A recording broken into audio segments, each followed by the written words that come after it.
আমবাৰী সমষ্টিৰ সন্মানীয় যুৱ নেতা হিমাংশু শেখৰ বৈশ্য ডাঙৰীয়াই আমাৰ আই মাতৃ সকলোলৈ এভাগি শৰাই অৰ্পণ কৰিলে আৰু ইয়াৰ লগে লগে আমি সকলোৱে অধীৰ আগ্ৰহেৰে বাট চাই থকা আই মাতৃ নাম সমাৰোহ কাৰ্যসূচী ভাগৰ মাজলৈ আমি আগবাঢ়িছোঁ।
সুন্দৰ অনুষ্ঠান। এতিয়া আপুনি কেমেৰাটো ঘূৰাই দিলে দেখিব যে কিদৰে হাজাৰ হাজাৰ আই মাতৃ ইয়াত নাম পৰিৱেশন কৰিবলৈ আহিছে। লখিমপুৰ জিলাৰ পৰা আহিছে শিক্ষণ প্ৰশিক্ষণ দিবৰ বাবে আমাৰ গোপাল প্ৰভুৰ তত্বাৱধানত এক শক্তিশালী দল। আৰু এই ক্ষেত্ৰত আমাৰ যুৱ নেতা বুলি নহয়, এই অঞ্চলটোৰ এগৰাকী সামাজিক সাংস্কৃতিকভাৱে দায়বদ্ধ হিমাংশু শেখৰ দাসক মই আন্তৰিকভাৱে ধন্যবাদ জনাইছোঁ যে তেওঁ কিদৰে আমাৰ ঐতিহ্যমণ্ডিত এই পলাশবাৰী অঞ্চলৰ গোটেই নামঘৰবিলাকৰ আই মাতৃসকলক আনি ইয়াত গীত পৰিৱেশন কৰিছে। গতিকে এইটোতো আচৰিত কথা, 8-10 হাজাৰ মানুহক একত্ৰিত কৰি গুৰু দুজনা তথা পৰৱৰ্তী সময়ৰ ভকত বৈষ্ণৱ আতাপুৰুষসকলৰ সৃষ্টিৰাজিক আমাৰ দিহা নামেই হওক বা আধ্যাত্মিক অন্য নামেই হওক ইমান সুন্দৰভাৱে একত্ৰভাৱে পৰিৱেশন কৰিছে। একতাৰ প্ৰতীক, আমাৰ আধ্যাত্মিক চেতনাৰ প্ৰতীক, সামাজিক সাংস্কৃতিকভাৱে মহাপুৰুষীয়া সংস্কৃতিকে আদি কৰি পৰম্পৰাগত সংস্কৃতিলৈকে আমি কিমান চহকী অসমীয়া জাতি তথা আমাৰ পলাশবাৰী, ইয়াৰ আজি সাৰ্থক প্ৰতিফলন ঘটিলে আজি এই সমাৱেশত। গতিকে এই অনুষ্ঠানটো আয়োজন কৰা বেচৰকাৰী সংস্থাটো আৰু তাৰ অন্যতম প্ৰধান উপদেষ্টা হিমাংশু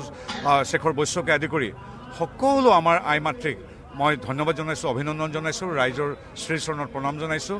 আজি এই অনুষ্ঠান আচলতে আমাৰ পলাশবাৰীৰ যিটো সামাজিক সাংস্কৃতিক বৈভৱ শকতি তাৰ এক সাৰ্থক প্ৰতিফলন। চাওক, আপুনি সকলোৱে গম পাইছে প্ৰায় 10 হাজাৰৰো অধিক আই মাতৃসকল আহি আজি আমাৰ এই নাম সমাৰোহ অনুষ্ঠানত ভাগ লৈছে।